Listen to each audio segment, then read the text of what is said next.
E aí, galera, tudo bom? É, pessoal, nesse segundo vídeo a gente vai falar um pouco de como é que o Descartes coloca em prática, né, aquele método que eu tinha falado na outra aula, né, que é o método da dúvida, tá bom? É, então, assim, na outra aula, né, na primeira parte desse vídeo, eu tinha comentado que o Descartes ele queria colocar tudo em dúvida. Para quê? Para poder encontrar uma certeza e, a partir dessa certeza, começar a desenvolver o pensamento dele, tá? Então, assim, ele pensou que se ele queria desenvolver uma teoria filosófica, ele tinha que partir de um dado, né, de uma ideia da qual ele não pudesse colocar em dúvida, né, na qual ele tivesse certeza absoluta. E lembra da analogia do prédio, né? Então, se um prédio tem um alicerce fraco, o prédio vai desmoronar, porque a base do prédio é o que sustenta todo o peso do que está em cima. E o Descartes pensa que assim é com as teorias filosóficas. Então, se ele quiser desenvolver um pensamento filosófico dele, ele tem que fundamentar muito bem esse pensamento, tá bom? Então ele vai colocar tudo o que for possível em dúvida para poder encontrar uma certeza e começar a desenvolver a sua filosofia a partir dessa certeza, tá? E para isso, né, ele vai se utilizar de uma série de argumentos céticos, tá bom? Três, na verdade, né? Três argumentos céticos. Então, o método da dúvida ele tem três etapas, né, que vão é,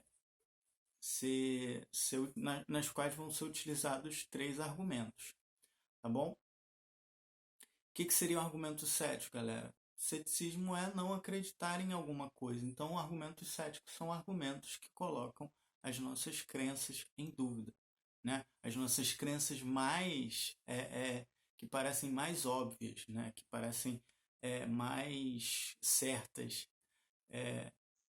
Então, vamos lá. Vamos ver como é que se dá essa brincadeira aí do Descartes. A primeira coisa que o Descartes vai colocar em dúvida, né, o primeiro argumento, né, que ele vai se utilizar é o argumento dos sentidos, né, o argumento que põe em dúvida os sentidos, tá? E o que está em jogo, né? O Descartes vai dizer, bem, se os sentidos nos enganam, a gente não pode confiar neles, correto? É, sei lá, um exemplo bobo, né? Se uma pessoa de vez em quando te enrola, te passa a perna, né? Você vai confiar nela, né? Você não vai confiar nela. Então, se os sentidos nos enganam, o Descartes vai dizer, então a gente tem que colocar ele sob suspeita, né? O ponto é esse. Se os sentidos nos enganam, a gente coloca ele sob suspeita, tá ok? É, um exemplo que eu acho muito bom é de quando a gente olha para o céu, né? Como o Sol está se movimentando lá no céu, né? Se a gente olhar para o céu, a gente vai ver o Sol girando em torno da Terra, né? Essa é a experiência que a nossa visão, né, dá para a gente. Mas se a gente fosse se fiar por essa experiência, né, a gente vai falar uma bobagem, a gente vai defender uma bobagem, porque a gente sabe que não é o Sol que gira em torno da Terra, mas sim que é a Terra que gira em torno do Sol. Então, se a gente fosse pautar pela nossa experiência, a gente vai se enganar a respeito disso. Então, gente, é mais ou menos por aí, tá? E outro detalhe, né? Vocês lembram que eu tinha falado da diferença entre empirista e racionalista? Então, com esse argumento, o Descartes ele já mostra de cara que ele não é um empirista, né? Porque para o empirista, os sentidos, né? Nossa visão, nosso olfato, nosso tato, nossa audição, nossos sentimentos, todas essas sensações é, os nossos cinco sentidos também, eles são o que existe de mais importante quando o assunto é aquisição de conhecimento, porque para os empiristas todo o conhecimento parte daí, tá? Então, se o Descartes está colocando em suspeito os sentidos, isso significa que Os sentidos não são o que há de mais importante, não é a prioridade do Descartes, tá?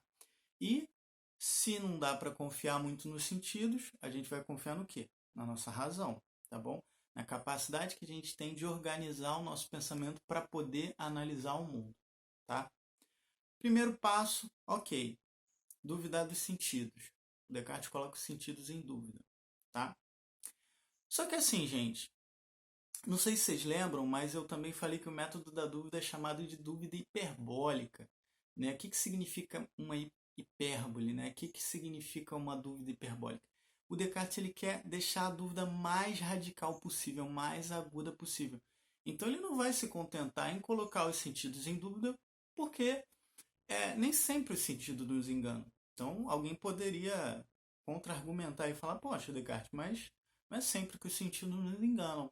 Então por que tem que ter essa desconfiança toda? Tá? E aí o Descartes vai radicalizar um pouco mais com o argumento do sonho. Ele vai radicalizar a dúvida com o argumento do sonho. E o argumento do sonho é o seguinte, né? No argumento do sonho, né, que é um argumento já antigo, né, que não foi o Descartes que inventou, mas ele se utiliza dele, o Descartes vai dizer o seguinte, né? Já que a gente tem sonhos tão reais, mas tão reais, que a gente acredita que está acordado naquele momento ali que a gente está sonhando, o que nos garante, por exemplo, que agora, né, nós, você que está assistindo esse vídeo, que está acordado, eu que estou gravando o vídeo aqui nesse momento, num outro momento anterior, né, no passado, aqui nesse momento aqui agora, eu estou aqui acreditando que eu estou acordado. Você, quando estiver assistindo esse vídeo, vai achar que está acordado também. Mas o Descartes vai dizer, o que te garante que você não está sonhando aí, que eu não estou sonhando aqui, e que a gente, de repente, não acorde daqui a pouco e perceba, caraca, eu estava assistindo um vídeo de filosofia, o professor estava falando sobre o argumento do sonho e tal. Então, a brincadeira é essa. Deram para pegar a ideia? E assim, eu acho que a força desse argumento ela está na ideia do engano, né? Por quê? Porque a noção de engano ela requer que no momento em que a pessoa está enganada, ela não tem condições de perceber que está enganada, né? Então, o Descartes vai falar do sonho, né? Se por vezes a gente está sonhando e acha que está acordado, não tem condições de perceber que está sonhando, o que garante que a gente, quando está achando que está acordado, por exemplo, nesse momento aqui, a gente não esteja dormindo e sonhando, né? Então, basicamente o argumento do sonho é esse, tá? E aí, se vocês vão levar a sério esse argumento ou não, né, fica a cargo de vocês. Eu acho que eu estou acordado aqui nesse momento, mas eu não sei muito bem dizer como a gente refuta esse argumento, né? Eu acho bem difícil, né? Tem muita gente que fala, mas se eu me beliscar eu vou saber que eu estou acordado. Mas você pode estar sonhando que está se beliscando.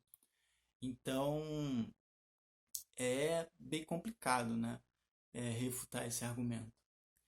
Mas aí, galera, o Descartes não está satisfeito ainda, tá bom? Por quê?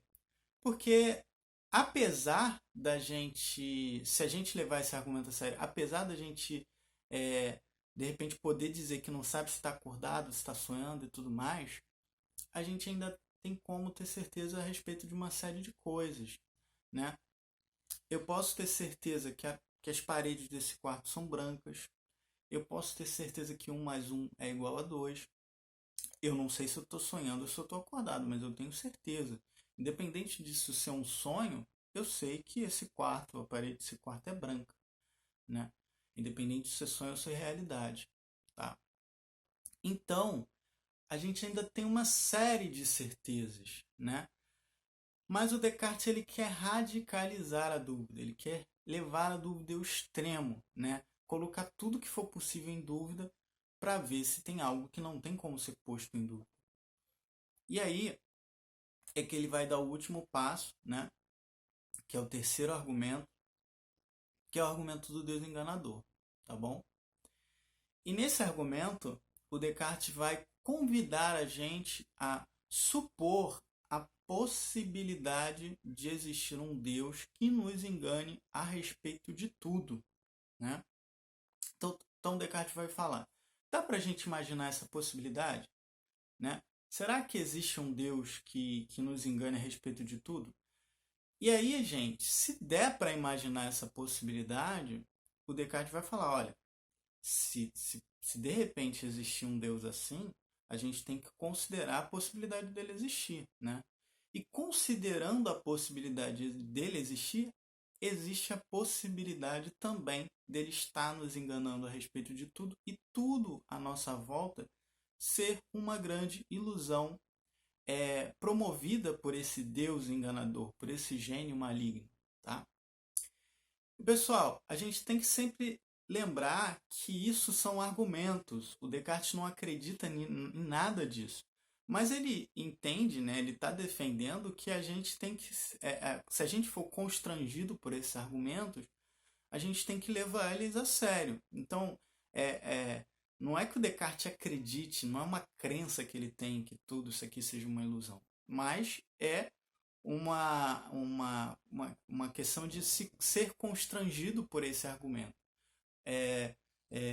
Esse argumento, de repente, faz a gente pensar que, bom, existe uma possibilidade de nada disso aqui ser real, tá? E aí, gente, o Descartes chegou à dúvida extrema, tá? Ao ponto máximo da dúvida. E assim, eu não sei se vocês já fizeram uma brincadeira com a imaginação de vocês, de imaginar que tudo à volta de vocês possa ser uma grande ilusão, que tudo que está à volta de vocês pode ser algo que está só na sua cabeça, que está só na sua mente, né? E que nada disso seja verdade, né? A realidade à nossa volta seja uma ilusão. O nome dessa brincadeira que a gente faz com a nossa imaginação é solipsismo, tá bom? Isso tem um nome. E é nesse ponto que o Descartes chega com o argumento do Deus enganador, tá bom? E aí, galera, o Descartes vai dizer o seguinte: bom, com esse argumento do Deus enganador, a gente pode duvidar de praticamente tudo. Porém, a gente não pode duvidar de uma coisa, de que a gente existe. Por quê? Porque a gente pensa. Mesmo se esse Deus existir, coisa que a gente não sabe se existe ou não, se ele estiver enganando alguém, esse alguém sou eu, né?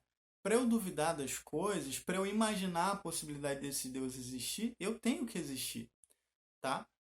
Mas só que o Descartes não está falando da minha existência, né? Enquanto ser de carne e osso. Ele está falando da existência enquanto pensamento, tá bom? Até porque isso aqui, né, o meu corpo, pode também ser uma ilusão causada por esse Deus enganador. Então, o Descartes vai entender que ele chegou num ponto de provar, né, a existência do nosso pensamento, né? O nosso pensamento é a certeza mais absoluta que a gente pode ter, tá? E ele vai relacionar essa ideia com a ideia de alma, né?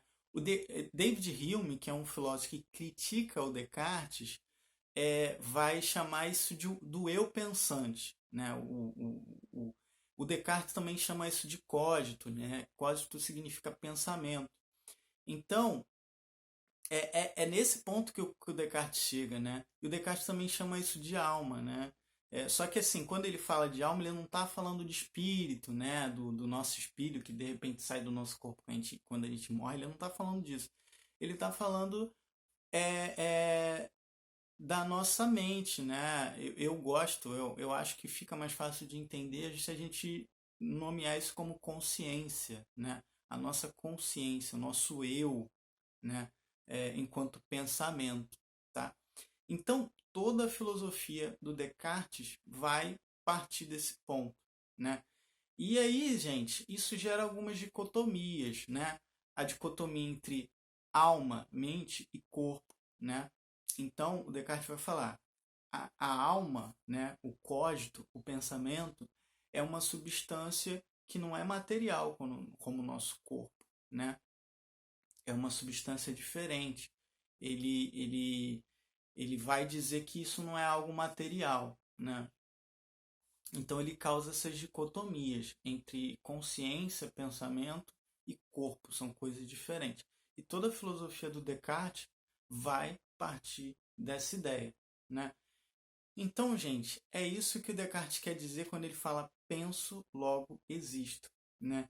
Ele está querendo dizer que a gente pode duvidar de tudo, questionar tudo, menos da nossa existência enquanto pensamento, né? A gente é um ser que é pensamento também, né? E, e assim, gente, eu tinha falado que o Descartes usa isso como base. No fim das contas, o Descartes não é um cético, tá? Ele acredita no conhecimento, ele acredita que isso daqui é real, né? E assim, o que, que ele vai fazer? Ele vai tentar usar essa ideia que ele chegou, essa ideia do pensamento, do penso logo existo, e aí ele vai começar a sair, tentar sair dessa situação de duvidar de tudo, né? Esse vai ser o ponto de partida para ele construir toda a filosofia dele. Então, toda a filosofia cartesiana é pautada, é baseada. Esse é o alicerce do prédio que ele quer construir, né? Que ele tentou construir enquanto filósofo, tá bom? Então é isso, galera. Abração.